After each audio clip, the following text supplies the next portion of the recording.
Welcome, everybody. It's time for another episode of SLMA Radio.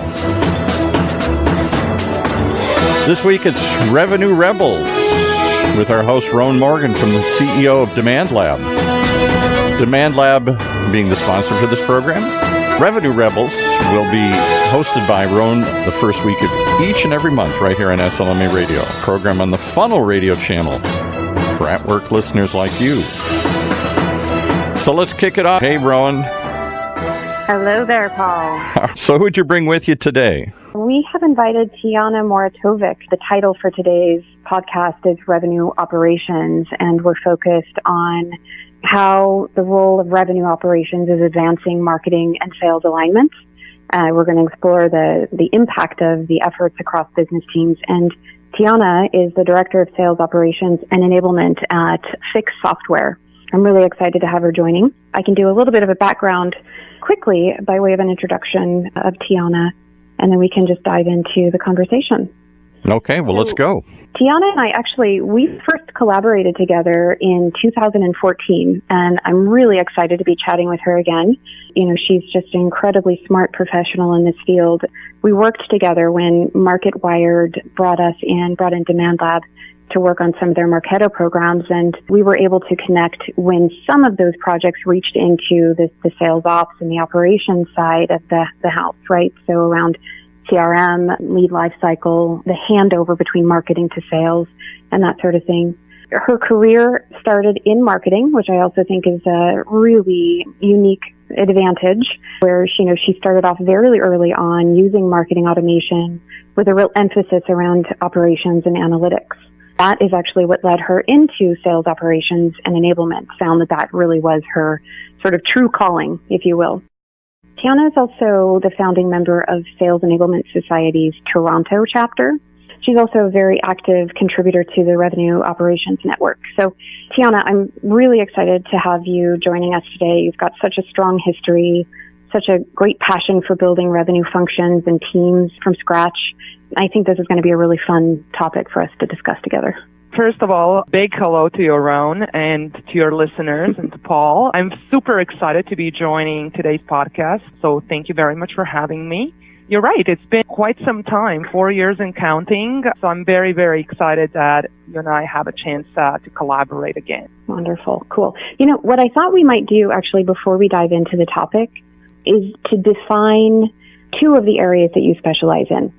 I'd love it if you could share a little bit about how you think of sales operations and sales enablement and how they intersect and sort of intersect with marketing and build up into this overarching field of revenue operations. I think it's a great start and it's a great first question. It actually goes right to the heart of the matter. I think to some extent, even the industry is somewhat confused about what sales operations is. What is sales enablement? How do they intersect? What do each do? I think that comes from the fact that in the last couple of years, we've seen a lot of buzz in the tech industry around sales enablement.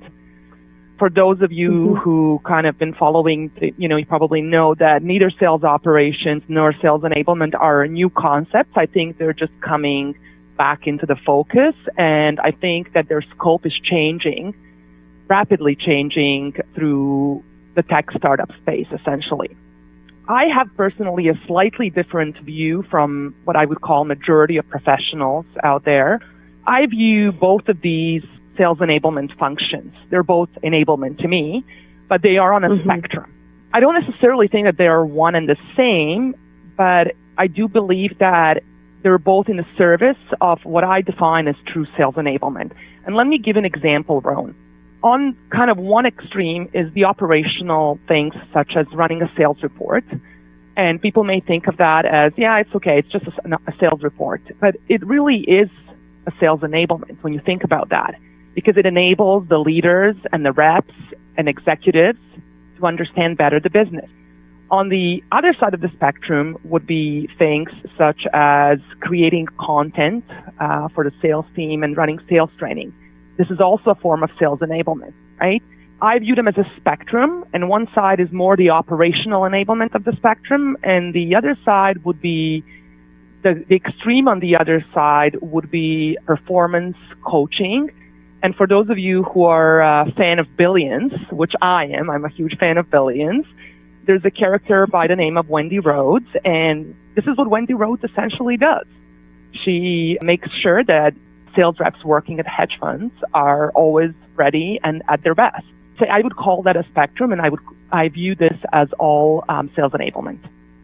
Yeah, that makes a lot of sense, and I think it would be difficult for us to actually silo this work and these functions at the end of the day. I haven't actually watched Billions. Now I'm going to have to go and check that out, I think. How sales enablement and operations is ultimately at the service of the sales team and supporting reaching their goals certainly rings true for the way that we think about sales enablement. And, it's interesting because I think oftentimes when we hear that, certainly goes to the marketing team, right, to enable sales, to provide the tools that they need. But ultimately also, if they don't have the right insights and the right reporting, they're not going to get as far as they potentially could.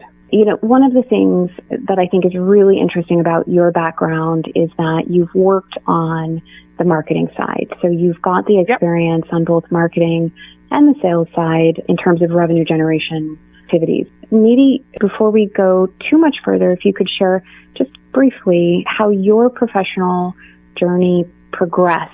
You started in marketing, then there was the tech boom around, companies bringing in a marketing automation and us getting much stronger around data analytics. Maybe you can share quickly how that flowed for you. Yeah, definitely. And I think you nailed it right on that, marketing and sales enablement are very much interconnected. And that was my segue into sales enablement. But let me kind of go a step back. I did start on the marketing side. Started during the time when marketing wasn't as operationally focused, right? It was all about creative and brand impressions and things that weren't very concrete. Like they weren't, no one was really talking. Metrics that were discussed were possibly brand impressions, but that was the extent of it, right? So I kind of moved through marketing communications, branding, partner channel marketing. I've done product marketing, and towards the end of my tenure in marketing is where really demand generation and lead generation started kind of taking its shape, or conversations have started around that. That was really interesting to me. I was at the time in a computer hardware industry. There was not a lot that you really could do there, from the lead gen and demand generation standpoint. But my interest was always aligned much more with the B2B software space. As you mentioned, we're in Canada, and in Canada, that is one of the growing industries. Tech startups are big kind of employers in Canada, so it made a lot of sense to shift in that sphere. As I moved into B2B space, I did realize that marketing was very much about sales enablement. It was about creating programs that were going to generate that demand for sales. It was for providing content to sales, how to speak to the customers, right? So it kind of seemed as a very natural progression on my career. And again, I started dabbling in marketing automation because I always believed very strongly. I had this kind of logical and operational side of me. And as much as I love the creative side of marketing, I always wanted to put some numbers to it. Like I wanted something concrete, right? Like I wanted the actual black and white kind of deliverable from marketing to sales. And so kind of I started dabbling into marketing automation, and that drove me into marketing operations. And then a role and opportunity came up actually with MarketWired. That was much more of a revenue operations, sales operations, revenue operations role. The rest is history. I kind of started down that path. I think that's a pretty natural progression. Marketing historically, obviously, historically meaning like 20 years ago or 15 years ago, where we were more creative, moving then with the technologies coming on board, having more access to information and data. Will I see people who get really excited about that aspect of what you can get from the technologies moving towards operations? And it's interesting to flip then into the sales side. Ultimately, we're all trying to move in the same direction, right? It's about generating revenue for an organization that we're working for. At this point, actually, we just need to take a quick minute to hear from our sponsor. We've been talking with Tijana Muratovic around revenue operations, and we'll be back in just a minute. And that minute is to tell you all about DemandLab, the sponsor of the show today, which helps organizations like yours transform their revenue potential by connecting their greatest assets, people, processes, technology, and data. They do it through customized revenue ecosystem solutions by leveraging marketing technology, data science, good governance, and great analytics. Along with some good content, DemandLab helps B2B organizations advance business goals and drive revenue. Isn't that what we're trying to do? Move the ball, make some money? If you want to do both, learn more about DemandLab solutions at DemandLab, just like it sounds, DemandLab.com. Okay, I demand that you two pick it up and continue where you're going here. We are talking with Tijana Muratovic, and subject today is revenue operations, a growing approach to marketing and sales alignment. Tijana, again, we were just talking about your sort of progression from marketing into sales, and I personally think that it's fantastic that you have an expertise on both sort of sides of the revenue generation coin. How have you seen the rise of the field of revenue operations impact marketing and sales? Well, it all depends on the execution, but if it's executed properly, then it has a huge positive. And when you think about that, it's essentially consistency, I would say. That's the key message, right? From building consistent processes and metrics across the entire revenue generation engine to things such as improve the rep workflow and ultimately even improved customer experience. I'll give you an example. One of the things that revenue operations, the role is to kind of create that continuity, and the rep is now able to use one system, and the handoff from marketing to sales is better and more tightly managed. The customer experience is so much better, right? So I think it's had a huge impact on every level, right? The operational savings kind of within the company, the efficiencies, the rep effort, but also the customer experience. Tijana, do you think it's about a maturity in terms of an organization as they're growing from startup phase where they might be very product-oriented, sort of developing themselves a bit into moving to being extraordinarily customer-centric and customer-driven? Do you think that there's any relation to the maturity of a company, or have you seen companies starting out saying customer is number one and we want to ensure that experience across their entire sort of the life cycle or their journey, the customer journey, is front and center from the start? Yeah, it's a bit of a bell curve. I think the companies do start wanting that, but to your point, they are very product focused. And then comes a period when it's all about the customer. We have to start focusing on the customer more and creating that better customer experience. And then the company reaches a certain size, and it could be due to the systems, the back end, whatever it is, the experience starts to suffer again, right? So it kind of goes through ebbs and flows a little bit, and then it becomes the right company who wants to continue and who wants to be focused on that customer experience. I think it becomes front and center. But there are companies, obviously, that for them, it's always front and center.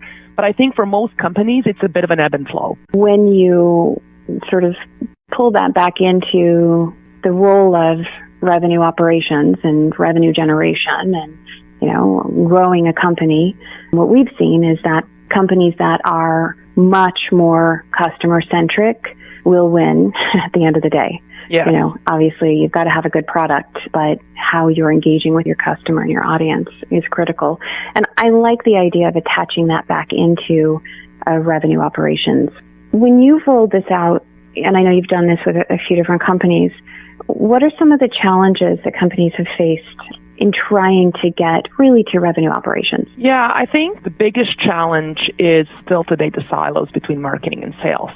A majority of the organizations still have that silo, right? That separation, which is actually, you and I were talking about this, which is, I think, why we are seeing the rise of the consolidate revenue function and the CRO role. because I think more and more companies are realizing that this makes sense. So the companies that are looking to improve that alignment, my one advice would be to consider a consolidated revenue organization, right? I think it makes a lot of sense. Certainly that may or may not be feasible, right, in every organization, but at a minimum, there should be an alignment on the measurement and the reward model between marketing and sales. When you've been able to get this sort of fully enforced, what are some of the results that you've seen come out of that approach? Even the company that I'm with right now, Fiix Software, we're seeing over 90% of our new business driven by marketing initiatives. The results can be really fantastic. Not many companies can boast their revenue is being almost solely driven by marketing efforts. I certainly haven't seen that level of that's a pretty fantastic revenue. Number. It is, right? This makes a lot of sense, obviously, up until a certain point. At a certain point, it becomes a question whether that gets really expensive or it's just impossible to do it for a longer period of time. But I think it always helps because marketing being able to contribute to the revenue, the impact is significant, right? The process can help speed up the sales cycle, can allow the companies to scale better and faster and more programmatically, right? You understand what's the capacity, you understand how much pipeline you can drive, how many people you should be hiring to support that, right? So I think the impacts can be very, very positive, but it does require a strong collaboration and alignment between the teams. One of the things I find really refreshing is that at Fiix, both teams are very much aligned on the same measurement numbers, right? So we typically see marketing having this goal of X number of leads that they have to drive, X number of marketing qualified leads. We actually consider that to be somewhat vanity metric because at the end of the day, leads are as good as a pipeline and the closed business that they generate, right? So I think taking a step further and aligning marketing to some revenue-driven metrics, the more revenue metrics, I think makes a lot of sense. And I think we'll be looking at metrics such as qualified leads in a few years, the same way as we look today at brand impressions and click-throughs, right? I mean, they're there, but they really aren't telling you a story. Mm-hmm. You know, I've seen companies that have exactly what you're talking about. So they've actually created processes within their CRM to track, the marketing qualified lead that's sent over, obviously the conversion rate and that sort of thing. But in addition to that, because that's pretty well known in terms of a process, they've actually enabled sales to grade, from the BDR into an account executive handover to grade that handover. So perhaps one day we'll be able to also sort of get a little more interaction between the grading of the MQL to the sales qualified or sales accepted. You nailed it a few minutes ago when you said you really have to have that collaboration in place and really the culture of collaboration, which I think actually requires a little bit of sort of leaving the ego at the door and just saying we're all on the same team. We're all focused on, how are we going to grow the organization?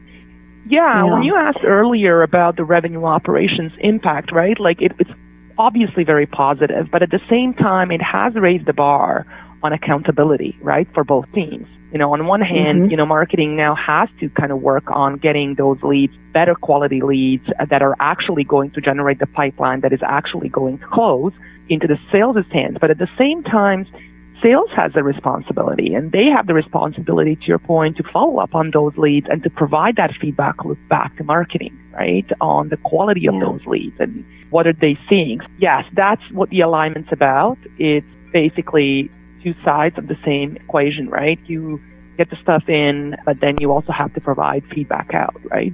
Well, unfortunately, we're at the end of our time, which kind of flew by. I could spend another 23 minutes talking with you about this stuff, Tijana. Thank you so much for sharing your thoughts on this, I think, emerging space that is revenue operations. How could someone reach you if they wanted to?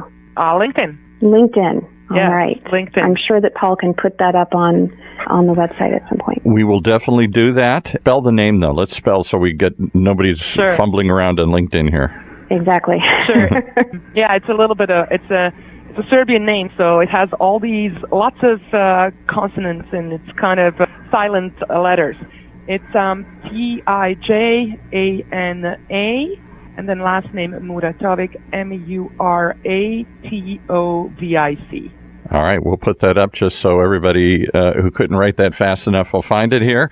We'll wrap it up for today. How do they reach you, Rhoan? They can reach me also at LinkedIn. It's Rhoan Morgan. You can find me really easily there, and I'm checking daily. Feel free to send and me let's confirm how you spell Rhoan. It took me a couple practice attempts too here. Making it hard for everybody. I know. Rhoan, like Nancy, and the last name is Morgan. All right. Any final thoughts or takeaways here? You know what? I think, Tijana, I appreciate your time so much today and seeing the growth of revenue operations that we've seen over the last few years. It's exciting to see where you're taking it.